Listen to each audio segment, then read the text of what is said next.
الله أكبر الله أكبر الله أكبر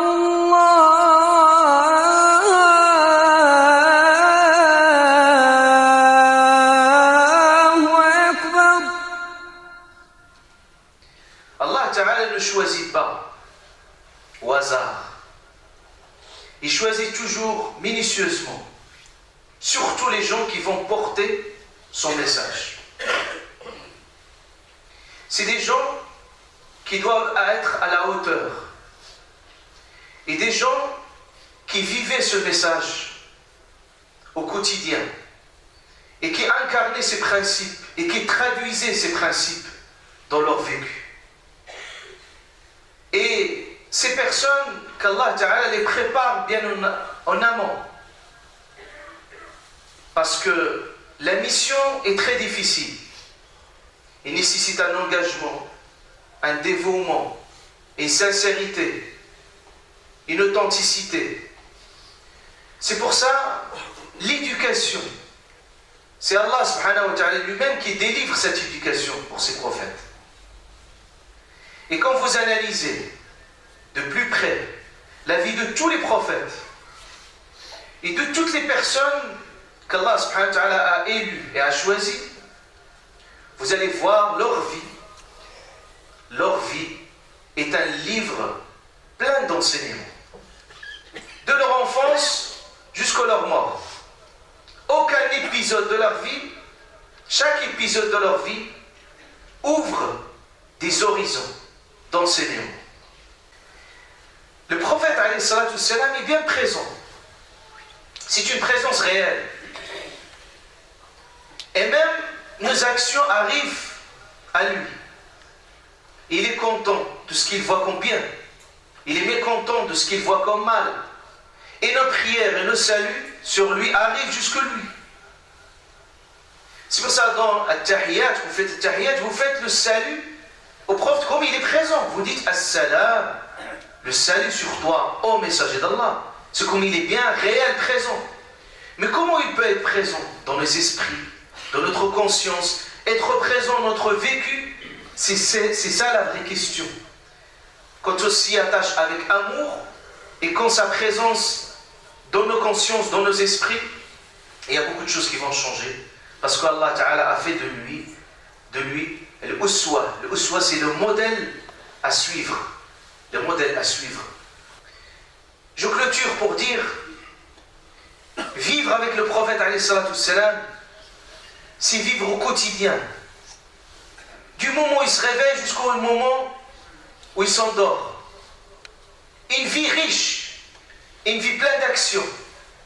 Et une vie, sa vie, il faut déjà lire son rapport et son lien avec Allah subhanahu wa ta'ala. Très intense. Elle est indescriptible. Comment il vivait, comment il priait, comment il prenait son temps d'adorer Allah subhanahu wa ta'ala quand il lisait le Coran.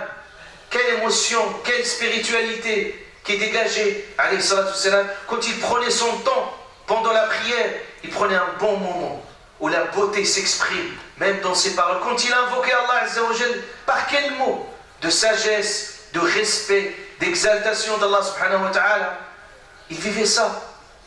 Quand il se réveillait au milieu de la nuit, il pleurait alayhi salatu salam, il lisait le Coran al-Karim, il est là. Il adorait Allah subhanahu wa ta'ala avec crainte et amour. Et ça s'exprimait dans sa vie. Quand il se réveillait, alayhi salatu salam, sa façon d'être avec Allah azza wa jal, sa façon d'être parmi les siens. Les premiers, c'était sa famille. Comment il s'occupait réellement de sa famille. Et qui dégageait une responsabilité envers sa famille. Il prenait soin de toutes ses femmes, alayhi salatu salam. Il les concertait.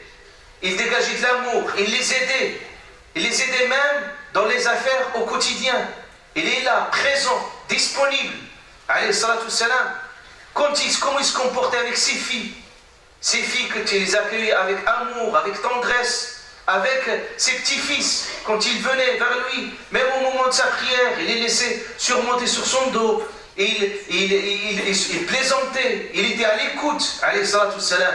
Quand il sortait chez lui, comment il se comportait avec ses voisins, des voisins musulmans, non musulmans, il vivait.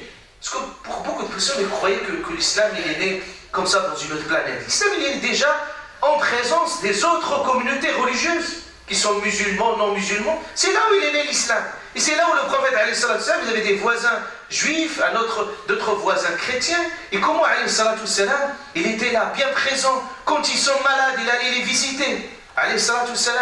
Il s'occupait, il se préoccupait de tout le monde. Qui a besoin de quoi? Qui a besoin de quelque chose, qui a besoin de l'argent, qui a besoin du soutien. Il est là. Il était à l'écoute. Et quand il a de l'argent, il partageait tout. Au point qu'on disait, il donne, c'est quelqu'un qui n'a pas peur de la pauvreté. Il ne fait pas ses plans économiques d'ici 30 ans, 40 ans. Il donnait ce qu'il a en sa possession.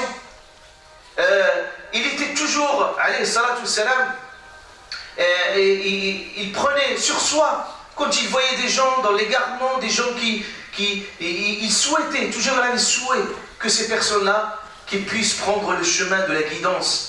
Et le prophète, alayhi salatu salam, quand il parlait peu. Mais il était dans l'action, il reflétait ses principes au quotidien. Et les gens ont vécu avec ça. Son honnêteté, alayhi salatu salam, son hospitalité, alayhi salatu salam, sa simplicité, sa spontanéité. C'est comme ça, comme il a été. Même face à l'adversité, comment il se comportait. On ne peut pas inventer des scénarios. Si on considère que le prophète, c'est notre modèle, il faut le voir également dans ces situations d'adversité, de conflit, comment il se comportait. Il est là. Quand le courage qui s'exprime au moment où il faut, la tendresse au moment où il faut, toujours l'équilibre dans sa vie, ce qui fait de lui le prophète, le modèle qu'il faut suivre dans chaque instant de chaque modèle. فنسأل الله سبحانه وتعالى أن يجعل